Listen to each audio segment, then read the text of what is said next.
Welcome to the show, Brain Health, Unchaining Your Pain. I am really excited to have Alejandro Bratti on the show today. Welcome to the show, Alejandro. Thank you, Ruth. This is amazing to be with you today. So, for those that don't know Alejandro, he has business owners and entrepreneurs hire him to ignite a big vision for big impact, because most have gaps in their systems, strategies, and profits to grow and scale. Alejandro helps them capitalize, maximize, and magnetise their business to generate predictable results, success, and income. And he's the go-to specialist in helping them optimize their processes, first in your mind and then in your business. And obviously, make no mistake, the mind is the key to more leads, improving conversion rates, increased revenues and profits. And his training allows you to create balanced success. So, wow, that's just amazing. It's something that people really need in today's world. So. No, and it's very similar to what you are doing also at the end, because trying to unchain the pains that we have from the past and the things that have been affecting us, it's exactly the same thing that is happening with the business owners and entrepreneurs. So I'm really happy to be here with you. Yeah, and I know we have both a similar background in terms of training as brain health coaches. So I'm really excited to dive into your journey in the context of brain health. But before we do, what are you passionate about in life right now? I can say that a lot of things, but starting with my kids, I have a very good family, 2 little kids, one of 4 and another one of 2. They are amazing, and they are in the crazy times that they are doing crazy things the whole day. So it's enjoying their mood. Sometimes it's amazing. Sometimes they are fighting between each other, but it's that time of their age that you can enjoy them a lot and have fun with them. Yeah, and I'm really with you on that, because my daughter Lily, she's 3.5, and every day they seem to wake up a slightly different child.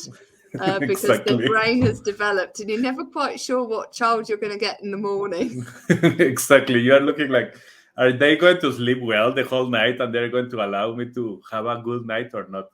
And you know that in brain health, that is key. Having a good sleeping time is key, but when you have 2 kids that they are going through different stages, that changes, and that's something that we need to adjust. We do, and sometimes it's really difficult. My daughter actually said to me the other day, when we've just come back from holiday, and she said, Mummy, you're going to be really, really, really impressed if I sleep all the way through the night. And I was just like, wow, well, yes, I will be. Show me, please show me. I want to see that. Yeah. And she did. She actually did. It was one of the first night back in the house. She didn't actually wake up and go, Mummy, help me put my covers back on. So, yeah. So I know you've had a really interesting journey in the context of brain health and your life experiences. What does optimal brain health mean for you personally in the context of your life's journey so far? For me, brain health, I know that talking about your brain is something that it's very difficult to understand, because it's like, okay, maybe I know because I have a headache, or maybe I know because that's the way I think and everything. But sometimes not thinking about your brain as the most important organ, and is the organ that is allowing all the body to be in the right way and working the right way and everything.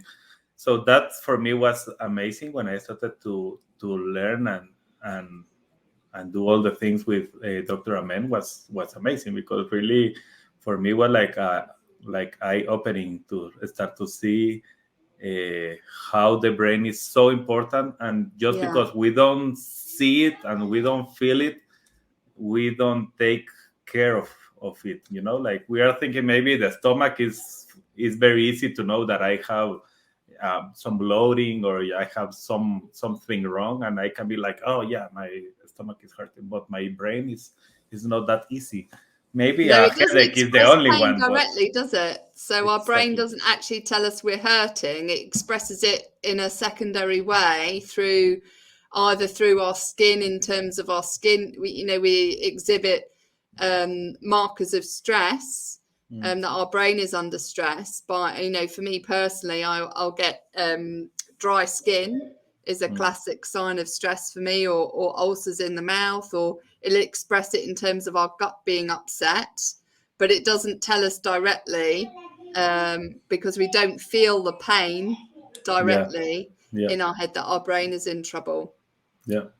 And Yeah. that's why for me, because I started like being a business coach, and that was something that I was really passionate about. And even when you saw in my what we were talking about myself, but moving from there, I started to look for other options. Like, okay, what is happening? Why I am not doing exactly the same thing that I am supposed to be doing, even when I know what to do and what are the steps that I need to take. And that's where when you start to enter the world of brain health and like neuroencoding, to know really that that is something that you need to. Your mindset is key in everything that you are doing in the physical world and in the non-physical world. Like when you are starting to think like, okay, I want to visualize something different. If your brain is not right, nothing is really going to work very well. So Yeah. that was for me like, wow, I want to learn more of this. I want to Yeah. become help Yeah. people to understand this. And after 2.5 years maybe of being like close and trying to be afraid of everything, trying not to connect with other people because they are maybe with the virus, and you are thinking about all those things, and it's like that was affecting directly to our brains. Yeah. Yeah. And, I think it's, people forget that we talk a lot about mindset, but our mindset is the software, but our Mm, brain contains the hardware and the software. And if the hardware isn't working right, the software's not going to work right either. So it's really important that we take the time, in the context of mindset, to understand how we are wired from a hardware perspective in our brain, how our operating system is working and what operating system we have running, and then making sure that mindset wise we are creating the right programs and we're downloading or uploading mm, the right programs in our mind for us to perform the functions that we need to perform. And that's learned through skills which you teach, obviously from a business context, but also personal development skills that mm.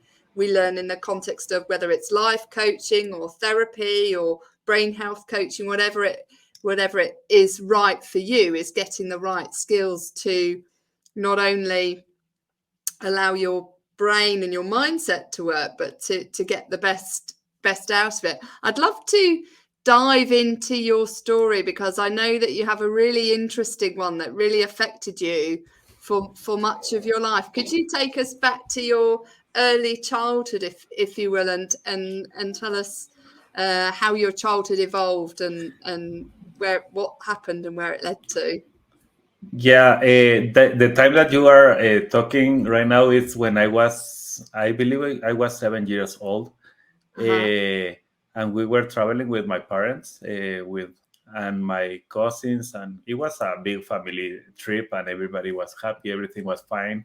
I am from Guatemala, and we were traveling to Orlando, and we were like going to Disney Park and like all these places and knowing new places, and we were like everything was amazing.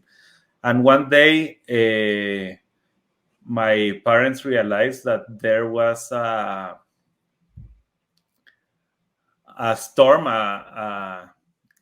in Atlanta, a snowstorm, Uh-huh. and we didn't, because in Guatemala there is no snow. Well, right now with the changes on the weather, there is some places that sometimes it can fall a little bit of snow, but not that much.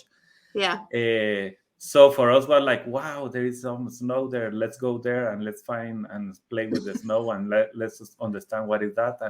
And we were traveling with two cars, and one day I decided, well, they decided, let's go together. Let's go to Atlanta from Orlando. It's going to be a maybe 5-6 hours trip.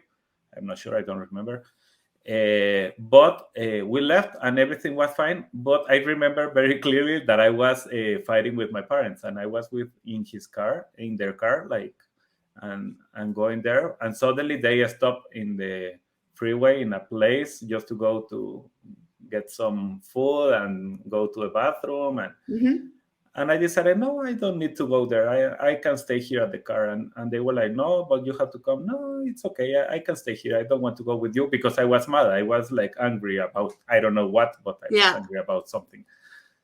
And they say, okay, if you want to stay there, it's okay. And now that I am a father, I understand completely when they are like this. They're like, okay, I have 1 minute of peace, like. but the reality is that you don't know what they are going to do. And you don't. I was there at the car, and like 3 minutes later, I was like, I need to go to the bathroom. I need to pee.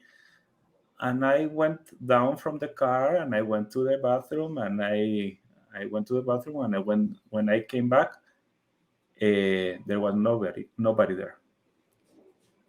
And I was like, what happened here? And nobody was there. Like, they probably didn't realize that you'd left the car. Did they just assume you were still in there, or do you know what they thought is, because we were traveling in 2 cars, they thought that I was so mad that I moved to the other one in order to not be with them. And my uncle was thinking that I was in the other one. So they were like, okay, it's okay, let's go. And they went. And I stayed at the place, and of course I started to cry. I was a 7-year-old kid, not understanding what was happening. And I stayed there for maybe 3 or 4 hours. And I know that about that because every hour I had a policeman coming to the place and asking me, okay, tell me more details about your parents, how I can reach them. And one little detail that I have to remember here is, because I am coming from Guatemala, I know some words in English, but not really. I can speak really many. English. Exactly. I wasn't really, my language was Spanish there. It was not something that I was like learning. Right now, I know that I am trying, that my kids are learning from 3 years old already to speak English and even another language. But at that moment, like nothing. So I was like, yes, car, gray, big, and just trying to say some words of the thing that I was thinking. And they were like, every time that they were with me, they were asking me, okay, I need to take you to the police station because you can stay here. And I was like, no, they are going to come here. I have to wait. They are going to come here. They don't leave me. They are going to come. But maybe at the last, I don't know if it was the third one or the fourth one that came, they told me, okay, I'm sorry, but we have to leave. We have to go to the police station. You can stay here. You can stay in a bathroom waiting for them. So they took me to the station, but they didn't took me to the station in Orlando, but they took me to a station in Miami. So imagine that is another 2 hours or 3 hours more to the south. And when I got there, they decided like, okay, there was a lady that was thinking that it was a Colombian, that she know very well how to speak Spanish. And she was like, oh, you're a cutie. I want to adopt you. You are amazing, directly. And I was like, adopt me? What are you talking about? They were already thinking that my parents like leave me there, that was something that was happening at that moment. And I was like, no, they didn't leave me. They forgot something. And but at the end, I remember that I think that I cried that day like crazy the whole day. I saw my parents until 11 p.m. and that started to happen maybe at 9 a.m. So it was pretty much a whole day. It was practically like more than 12 hours, like 14 hours, something like that I was missing. And that's hugely traumatic. I just want to go into the trauma there, because obviously you had the trauma of your parents leaving. Then you had the trauma of the police coming every every hour, rather than somebody staying with you and providing that consistency in terms of guidance. Then I can't quite understand why they would go and come back. Doesn't really make because they are supposed to have like a trip. They go like in rounds. The police goes in rounds, yeah, and they can stay there because they have to continue going to other yeah. places, and then the next round comes every hour. Yeah, So they even so, from a child's perspective, yeah, hugely traumatic because you didn't have that consistency of care, exactly. as a replacement carer in the interim. And then obviously your third layer of trauma was the drive, 2 hours probably in the opposite direction, I imagine, No and to more. a Yeah, different maybe two different two and a half place. hours. Yeah, exactly. To a different place to where you were actually in, which Yeah, is a big shift because you would have the fear factor of where are they taking me. yeah. And then fourthly is that lady at the station then saying, I I'm going to want to adopt adopt you. you. No, and really, if I tell you right now, I even remember her face, and I think of her like she's a witch. Like Yeah, directly. Like I can imagine her hair like crazy, yeah, and I just think like a witch from any movie that I can see. It was her, like exactly like her. Maybe yeah. she was completely different, but that is the image that I have right now of her. Yeah, yeah, and completely understandable because you would build the whole tone of her voice and the way she behaved based on characters that you probably heard in a storybook Yeah, from your parents, and so you would have associated her to the closest character yeah. that you were familiar with, and based on your fear factor, totally understandable that that was a witch. And I think it we've often, and obviously for yourself it's not the case, but we often downplay, don't we, the trauma that children experience. Mm. And for you it was a near 10-hour separation from your parents, and we often downplay it and sort of say, oh no, they'll get over it, it'll be okay, they're young, don't worry about it. It's easy to downplay the experience, but actually it's the converse. Is kids who are very young have very, very malleable minds, and so the trauma takes root very early on in their mind, like a trauma tree. You had four or five branches of the trauma that then took root Mm. in the ground of your mind, and anything associated with any of those experiences, I imagine, probably triggered you later on in your life. And did you find that to be the case? I thought that really, it's what you are saying. Sometimes you don't think that affects you as you think, until you are in the adulthood, thinking that like everything is fine, and you are still like thinking like they are going to abandon you, or the people that is caring about you, maybe they are going to abandon you in any moment. Uh, so, and I, maybe because my parents, I know, for example, my mother has been, well, both my father and my mother has been very cautious about me, and they are always taking care Mm-hmm. of me. I didn't have that thinking that they really wanted to leave me there. Mm-hmm. But even a few months ago, when I was doing some work in myself, like trying to see what were the things that were affecting me from the past, I realized that I still had that little kid afraid, you know, Mm-hmm. inside of me. And I was thinking, like, what is happening here? I am even talking about this experience like something natural and that happened to me, and that I know what that means to others. Mm-hmm. But the reality is that I still have that little kid crying inside of me. Yeah. That And really, another thing that I can remember, maybe here quickly, is when I was even maybe in my 20s, and I started to go to different ways of connecting with God and trying to connect with myself and trying to understand with myself, I remember very clearly that I didn't remember when I started to do that. I didn't remember when was the last time that I really cried, and maybe that Wow. last time was when I was 7 years old, and that means that maybe after that I got more than 15 to 20 years without any crying. Wow, that's really Just significant. exactly, Wow, that's really significant because we often turn that emotion off, don't we? As exactly. children, if it's not serving us, or if it creates creates a situation that puts us at risk. We feel threatened. If we are, often it comes out with crying results in an abuse. That's often where the people stop crying, they shut down because actually they know they're going to get hurt more.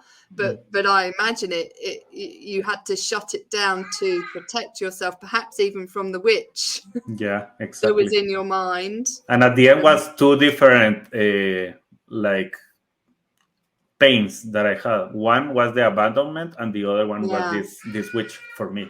And I had yeah, to work both things like separately. Like yeah. one is okay, talking about my parents, and another thing that I remember later is that I was even, for example, when one time that I broke my arm, my parents were like, okay, we want to carry you, and we want to give you a kiss of that everything is going to be fine. And I was like, no kisses. I don't like kisses. And I was like, for more than another 10 or 15 years, not accepting any like affect Hugs.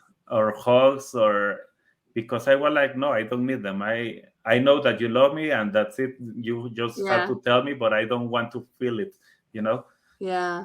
Wow. And your experience. I remember once when I was a teenager, I was coming back from a holiday, and all the parents, a kayaking expedition as a young teen, and all the parents came to pick up their children, and my parents didn't turn up. They got the wrong day, and this was in the year of before telephones, mobile phones, and I had to get somebody to take me to the street where I lived and drop me outside a neighbour's house, and I sat on the lawn of their house until my parents came back from their shopping trip. And that was, it wasn't as long as you, and obviously I was a lot older, but it was hugely made me really angry that they forgot about me.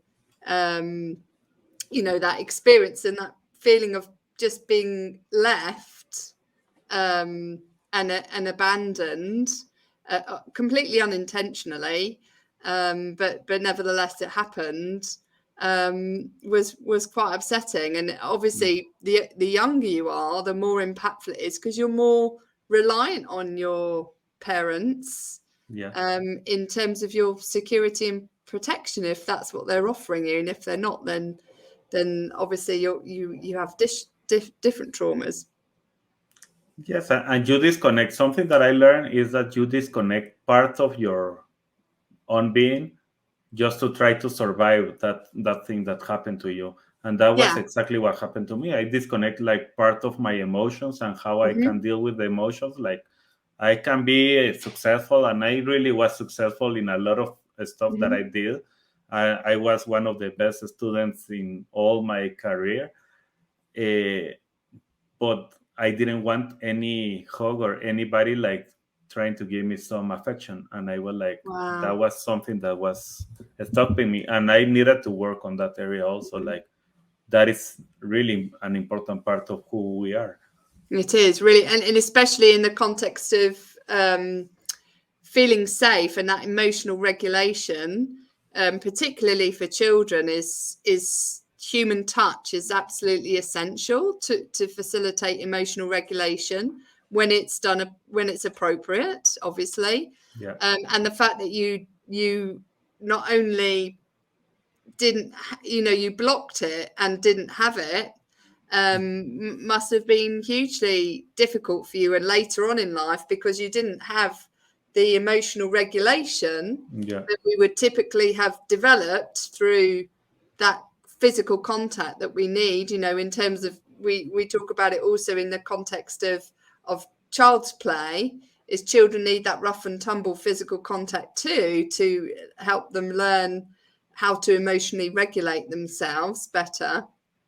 And you wouldn't have had that from a nurturing perspective too. How did that affect you later on in life in terms of your relationships? I couldn't have a relationship with a girlfriend or trying to have a Wow. girlfriend with me. Like I was like, I don't want them to reject me. I don't want also to feel the same affection. Mm-hmm. But at the same time, I want to be with a woman. But I was in that, like, in my mind, I didn't like understand what was happening, that I wanted to be with someone, but at the same, I don't want them to give me all their affection. So Mm-hmm. I had that struggle inside of me. Mm-hmm. That created like, I didn't want to connect with anybody. I believe that the first one that I had was at the age of 24 or 25, something like that. And before that, I was like, I really don't want anybody. And Mm-hmm. really, even after having that, I had a lot of struggles to really keep that relationship. I can Mm-hmm. stay for 3 months, 6 months, but not more than that.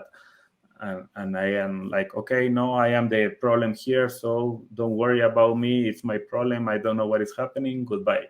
And Wow.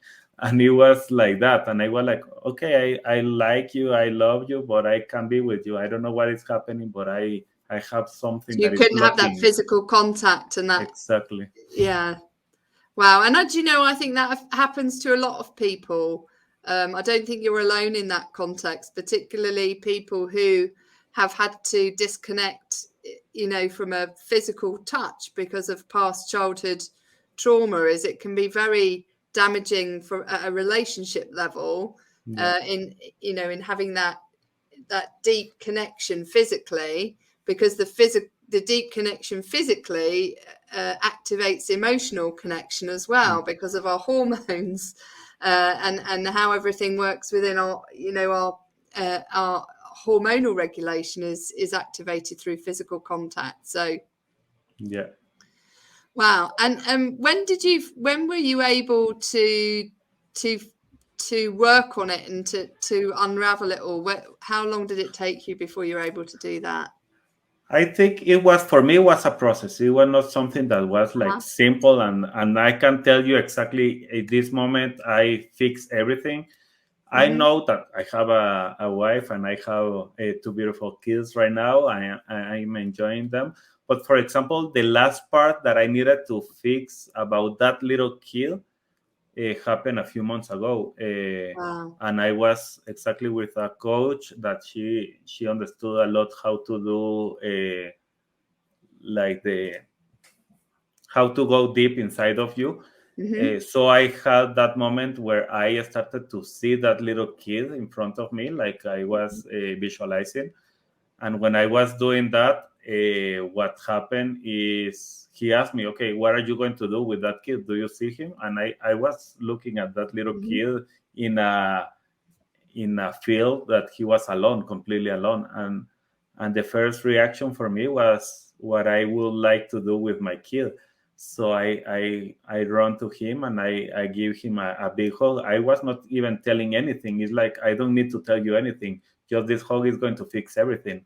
Yeah. And that is exactly what happened at that moment with me. Like I did that hug to that little kid and he started to cry again. And Yeah. like finally I feel like I was complete again. Wow. And you know that the process that you describe is so important from a therapeutic perspective. I do that a lot with my clients who go through the coaching that I do, is to help people visualize themselves as a young child, and to give the child the support that they didn't have Mm. at the time that the trauma took place. And it can be hugely impactful, although people may, who haven't experienced it, that particular style of therapy or coaching, may find it hard to understand. But actually it's hugely impactful when you go back in time, and you help your younger self in whatever way is appropriate. And obviously for you, the help that younger self needed, your child self, was to have a hug, Yeah. and to feel safe again, and that can really shift your mindset hugely. Yeah. What was No, the shift that you really noticed once you were able to do that for yourself? even my connection with my kids changed, with my wife Wow. changed, the connection with my customers, the people that I'm working with changed also. The people that around me, at the end, I started to be more me. I am Yeah. always trying to be like honest as I can, Yeah. but it was feeling like something was missing, like you want to give yourself completely, but you can't completely. Something is in the middle, like you can do something. As I was telling you, like, okay, trying to do. And it's very funny because my big boy, the first thing that he asks you all the time is, I want a hug, and he's Ah. and at the end, maybe that was part of the process of life telling me, okay, this is the way you need to fix. Like, you need to start to like hugs, because that is something that is going to change your game. Yeah. So, and I think that changed a lot. It has changed me also in the way I am connecting with prospects. Not saying like, okay, you are another person that I'm going to coach, but I know you, I can connect with you, and I can feel what you are feeling. Yeah. So that part started to change and started to happen to me. And when did you, obviously you noticed that you hadn't been crying. Have you, since you've been having the support and the therapy and the coaching, have you been able to cry again, or is that?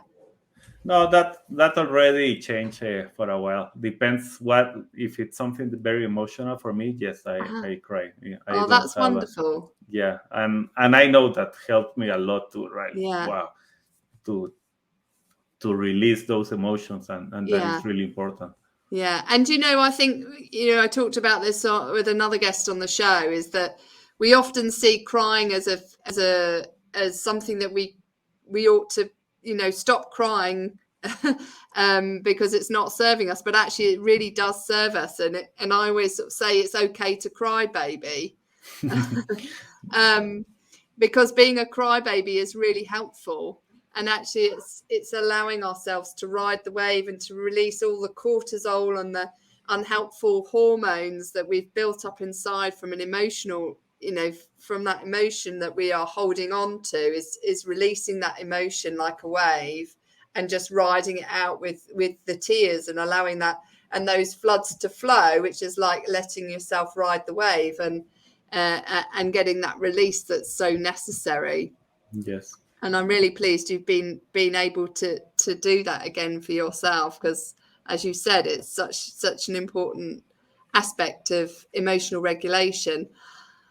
I'd love to transition to the fun facts now, because we've been talking a lot about emotions, and emotions is the first pillar of brain health for me, which is all around our feelings. Yeah. So the fun facts is facts stands for feelings, actions, connections, thoughts, and surroundings, and that's the 5 pillars of brain health that I like to coach my clients with. So let's dive into feelings first.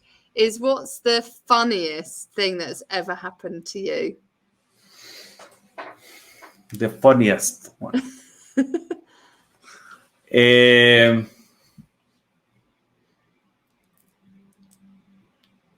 Or most ah, embarrassing, if you want to go with that. no, it's like the problem when you ask something like that, you start to think like, okay, I have a lot of fun things, but funniest is like, is that the funniest? Suddenly you are stop overthinking. But one thing that happened, for example, just quickly, I don't want to overthink this, but that last Friday, I decided to do something different. Here in Mexico, they celebrated the Children's Day, Oh, uh, and they asked for some parents to help with creating a different day for the kids and at the school. And I decided with my wife to do it. I was going to apart the whole morning to be with them, uh-huh. and they told us that we were going to represent one country, and we needed to be representing that country the way we want. They didn't put like, okay, this is the thing that you need to do. It was like, okay, you can do whatever you want, but you need to teach them something about that country. And for us was New Zealand. And okay, I have been in New Zealand, but I was not thinking like, okay, New Zealand, how do you represent New Zealand? And the leader of the group decided like, okay, I know that from New Zealand are the all blacks, and they are doing a haka, and that's a way of doing something different. So I would love to do hakas. And I was like, oh, the first thing is that I have 2 left feet, so I don't, even when I am a Latino, I can really like dance. And they were telling me I have to do a dance, and I was like, okay, I can be a follower. I am not going to be in front, like taking lead of this. But if you want, I can be like just doing a lot of noise behind and just trying. So that was my idea. But even the week before, I was the whole week like thinking what was the excuse that I could have to not be there, on Friday, until I decided, let's do it. I don't know why I'm looking for excuses. I'm going to be there and I'm going to have fun, and that's it. I did it, and when we started at the beginning of the day, like at 8 a.m., they decided, okay, let's represent first how is the haka to all the children, and we are going to be in front of them doing it by ourselves, and then we are going to teach them how to do it. And Alejandro, you are going to be the first. You are going to be in the front. And I was like, no, I was thinking that I was going to be in the back. So Alejandro, you are in the front. We are going to put here, and they decided how was everything. And the whole day we were presenting the haka, and we were. So for me, it was funny, really a lot of fun. I also overcome a lot of issues that I have from the past that I ever in my life thought that I was going to do something similar. And we were thinking like, okay, at the beginning it's like only to the kids of like 20 kids that we were going to be sharing that. But the school was so amazed about our haka that they decided like, okay, I know that children are going to different countries, not all the countries, but some of them. But we want you to represent the haka to all children. So suddenly we had the haka, we were doing the dancing, and I was in the front of that doing my haka, and in front of more than 300 children. So it was interesting. Wow. And do I think that's a really great example of letting go of, the past reservations, past, negative self-talk, and just being okay with showing up as who you are. And I was the whole weekend happy, like, okay, this was amazing. I did it. I was the first person that was like, wow, I did it. This is amazing. Yeah. And kids don't, as long as you role model a positive outlook, when you take part, it's not about winning or being perfect in life. It's about participating. My kid, when I get to the house, it was here my mother-in-law, and she told me, see at his face, Daniel has the face as never in his life has been so happy, like coming from school, so proud and so happy that his parents were there, and they were showing up, and they were showing everybody how to do this. So it really made an impact on him. And what a difference it would have made if you'd kind of found that excuse. Exactly. And not participated. Having that participation and showing up for your kids is so, in whatever, even if you've got 2 left feet or 2 right feet. Yeah, exactly. They don't care. They don't care. They were happy. And we were even getting out of the school, and every kid that I was finding in the way on my way going out, they were like doing the faces of the haka and trying to do everything like they were feeling that I was with them. It was nice. That's brilliant. I love you sharing that story. That's so impactful. The second one is actions. Is what's the most rewarding or fulfilling thing you've ever done? Well, this one that I told you, that was very fulfilling. I am working. I think that working in myself is very fulfilling. It's like understanding. I know that understanding what is coaching and why you need coaching is difficult, really, for people. And sometimes it's like, why I'm going to pay somebody to ask me some questions, why that is important. But there is a lot of questions that I help my coaches, the people that I am coaching, to succeed. But even myself, I am not willing sometimes to do those questions to myself. That's why I need Yeah. another coach to help me with that. So for me, that is very fulfilling, like to understand how my mind works, how I am also even putting limits, and I am trying to fool myself like this is the reason I am not doing this. So for me, doing coaching and being coach is very fulfilling. Both things are. And thank you for sharing that. I just think it's so important to have somebody who's on your side and by your side, even when you're not there for yourself, because often we can fail ourselves, can't we? And it's knowing that somebody's not going to allow you to do that on your journey, and that they're going to help you excel rather than be at the same level and really propel you to that next level. It's like getting somebody, sometimes we want to go from A to B as an individual, but actually when you get a coach, you can not only just go from A to B, but you can go from A to Z or A to Z in the same time frame as it would take you personally to go from A to B. So it's really important that getting a coach, and I personally didn't realize the power of coaching until I got it myself. It's And how exactly, important it imagine is. the story that I told you about that little kid of 7 years old. I took more than maybe 30 years of Yeah. really to fix that little kid. So that is really important at the end. It's Yeah. like that is going to be much quicker if you start to have somebody asking you. And really, if I didn't Absolutely. have that coach that helped me to visualize again and to start to see that moment and start to see why I was still thinking about that moment, I could maybe even continue having the same connection issue. Yeah.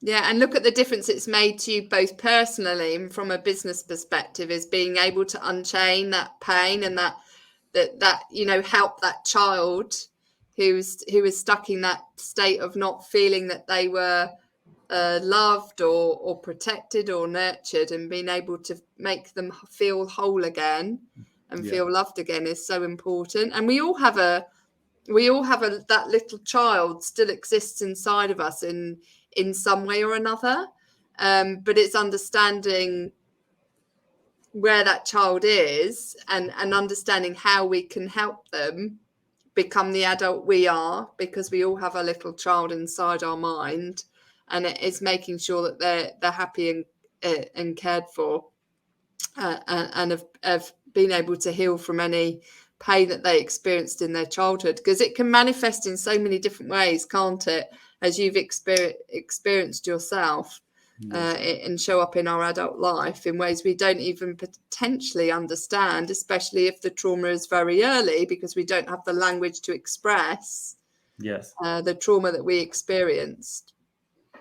No, and Wonderful. affects everybody at the end. I have seen different, even it could be a very little or very big. It doesn't matter. For you were Yeah. big, the issue was big, and that is enough to be like looking for help and looking for somebody that you can connect. And that is also something important. You need Yeah. to feel the connection with the coach or the person that you want to connect. Mm-hmm. If you don't feel that connection, you are not going to work exactly, or you are going not to share exactly what you are going through. Because you don't feel safe. Exactly. Ultimately, when you are working on yourself, as whether you're going to a coach or a therapist, you have to feel safe with that person. And this is a message to everyone. If you get a coach or a therapist and they don't make you feel safe when you're talking to them, they're not the right person for you. Exactly. You're not the one that's at fault. They've not created the right safe environment for you to show up in your pajamas or your boxer shorts Exactly. and be happy to be just that You. vulnerable you and do that deep work. So it's really important to find the right coach or the right therapist that will Exactly. serve you. Great. So I'd love to dive into connection, because I know we've talked a bit about this in terms of the need for physical connection. I'm going to pick one. I'm going to pick connection to others, because it's been a really important theme. Who's been your role model in your life? I think that my mom has been for a long time. Ah, Uh, Sometimes I have a program that is called Believe in Yourself, Believe in Your Business. uh-huh. And the reason, and even I am writing a book about that, and one of the reason is that belief that she had on me all my life, even when I was doing something wrong, or maybe I was not that teenager that was like doing everything that she wanted. She was like, Yeah, no, but I really believe in you. I really believe in you. And for me, that created a very cool model to understand like how to even connect with my kids, how I need to help them, how I need to be for them all the time. yeah. So that for me was a really good role model. Yeah, do you know, my dad was that for me, is that parental role model. Is he absolutely had 100% belief in me. He'd help me out in whatever way he could. And it's so important, whether it's a parent or a grandparent or, someone within your community, is to find a role model that you can aspire to be, or that gives you the guides and the examples as to how you personally want to show up, is really important. Thank you for sharing that. I'd love to dive into thoughts now. What stupid or crazy thought have you often told yourself in the past that isn't true? That I'm not enough, Ah, thinking that I'm not enough, and I was always looking for something else. And I had an MBA and then a master's degree in finance, and I continued doing certifications in this, certification in uh-huh. this, and doing like a lot of things. And I was always thinking I am not enough. And when I started my entrepreneurship, I started like, okay, I have to do it by myself. What is Yeah. happening here? And the thing that I started to do automatically is looking for partners to be working together. And suddenly, Uh-huh. okay, we are the three of us. It's not only me. So I am selling the three of us because I am not enough. Mm-hmm. So working on that area on myself, like, that I am good enough, and I am very good, not Just good as you enough are. as I am, and I don't need anybody else really uh, to explode everything that I am and how I can connect with others. So I believe that is the biggest lie that Mhm. I have been telling to myself. Yeah. Do you know when that lie started for you? Can you remember back to a time where you felt that you weren't enough? I don't remember, but I think that all my childhood I was always thinking like that. Uh-huh. In my family, at the end, we were always like perfectionists, like trying to be perfect, trying to Mm-hmm. be this boy that is always in the first three grade places, and the Mm-hmm. top places of the class.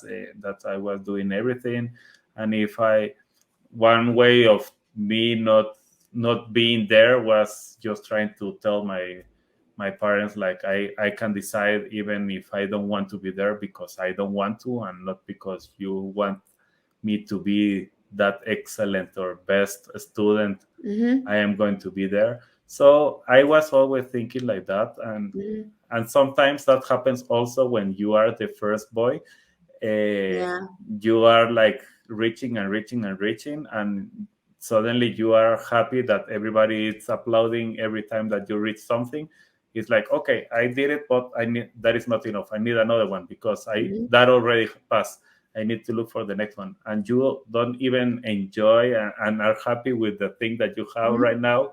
everything that you have accomplished. For example, my MBA was in Spain, my master in finance was in Hong Kong, and I was thinking even that is not enough. I need to go and look for And how many something else. siblings do you have? I have three siblings. Yeah. Yeah. And you know that often what can happen is the eldest loses the attention of the parent, as part of the, you know, new kids coming into the household. Exactly. And so they feel they need to do more to get the attention. And so Exactly. that you grow up with this, I'm not enough. In order for me to get attention from my parents, I need to excel more, and then they'll give me their time, and they'll give me the attention that I crave. Whereas the reality is it's not, you know, that's not necessarily the case at all. It's just the fact that they've had to divide their time across 4 children, and you started with all of their time, and now suddenly you only end up with a quarter of their time. Yes. And that's where the not enough can often initiate from. Yes, exactly. Thank you for sharing that. Finally, on the surroundings, which is the last pillar of brain health, because our surroundings hugely influence our brain development, as you know, as a child, in the terms of that physical separation from your parents. What is for you the most beautiful place you've ever visited, and what makes it so special?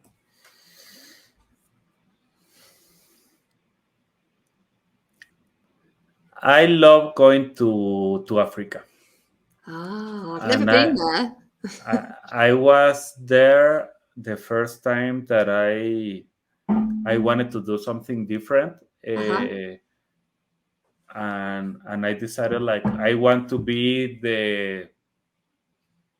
I was thinking that I wanted to be the explorer that I wasn't. I that I didn't. I wasn't the explorer that I wanted in my childhood, so I did that.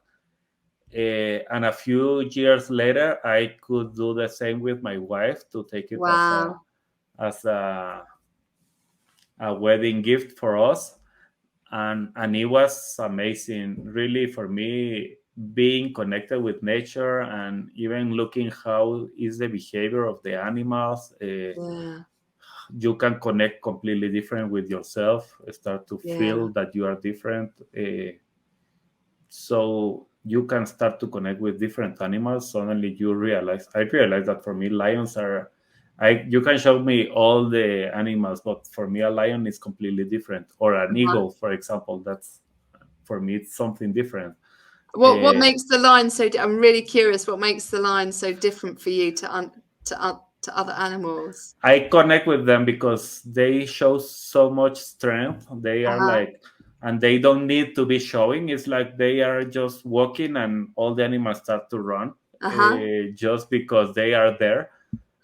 And they can be like lazy, taking care of something. For example, I saw one case when they were eating a giraffe. And there was a lot of hyenas and a lot of other animals trying to get some meat of that giraffe. And I went there like 3 times, just 3 days, different days, trying to see what was happening.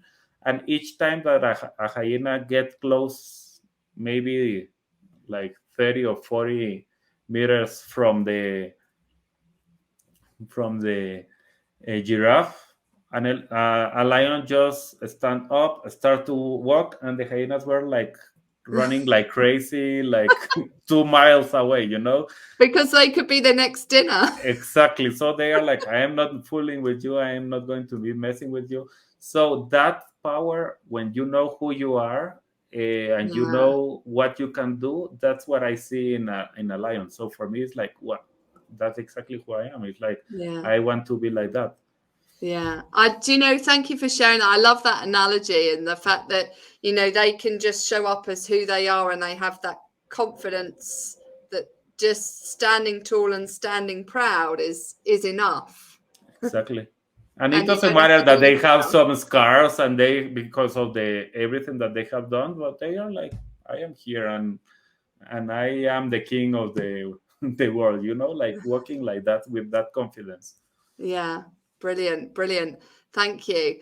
Alejandro, this show is all about brain health and unchaining your pain. What one piece of advice would you give to anyone who has experienced a childhood trauma such as yourself, and they feel that they're kind of stuck in this child is stuck inside their mind and needing help and support, to break free of the chains that are holding them back from you stepping into yourself as an adult, as a whole adult? What one piece of advice would you give to anyone who's in that If you are feeling that something is missing, you are feeling that something happened, maybe you don't know, or that what is exactly what happened to you.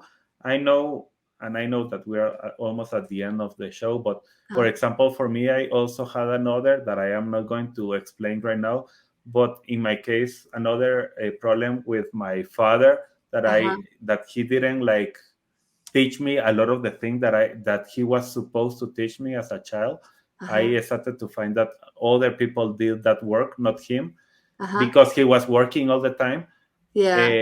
Suddenly for me, I was like, okay, my father has been amazing all the time, but for me, realizing that he didn't do that to me, it was like having a cut, a very fine cut in my leg that I couldn't see, but at the end it was a drop of blood going out and going out every little second. So I was walking like, I don't know why I don't have the strength and I don't have the energy that I am supposed to have. And what was happening is that little drop was like continuously going out.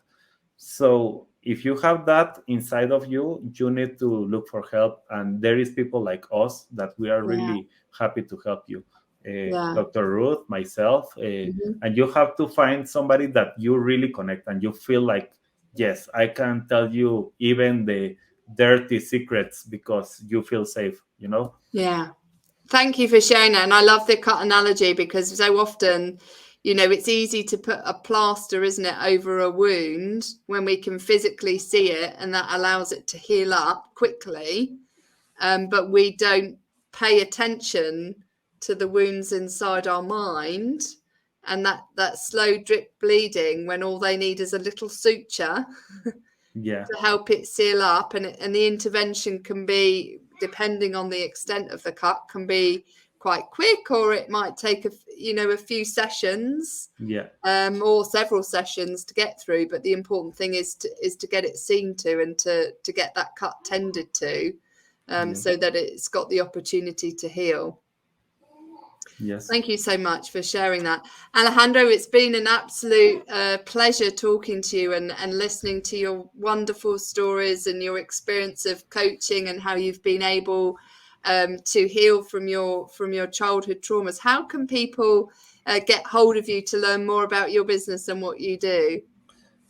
We have the different things. You can connect with me directly to work in a coaching environment. I work really in the high performance side and neuroencoding.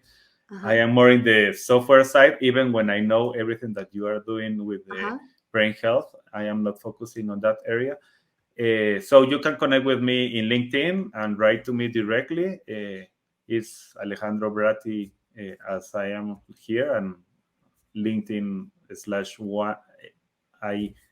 /IN Bratti, or you can go to businessbelieve.com. That is my page where we are creating different programs every month that we are helping people. If you are struggling with marketing, you are struggling with other stuff, we are going to help you with that.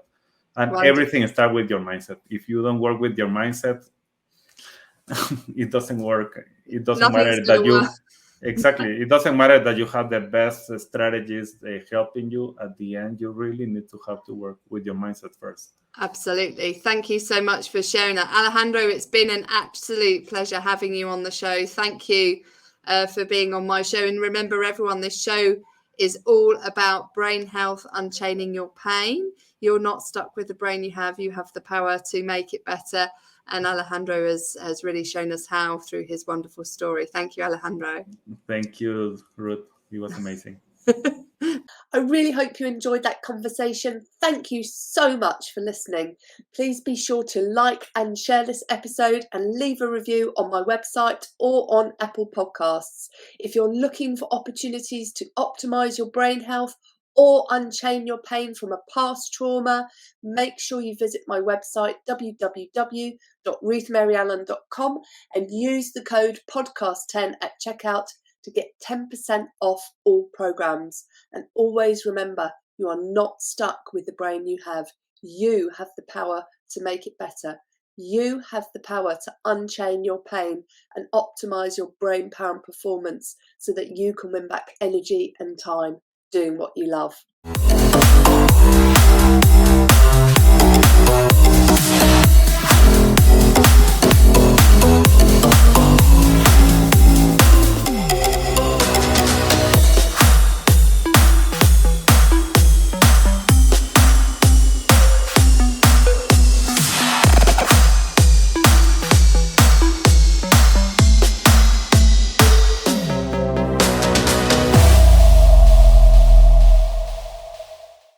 Each episode of Brain Health Unchaining Your Pain with Dr. Ruth Allen is for educational and demonstration purposes only.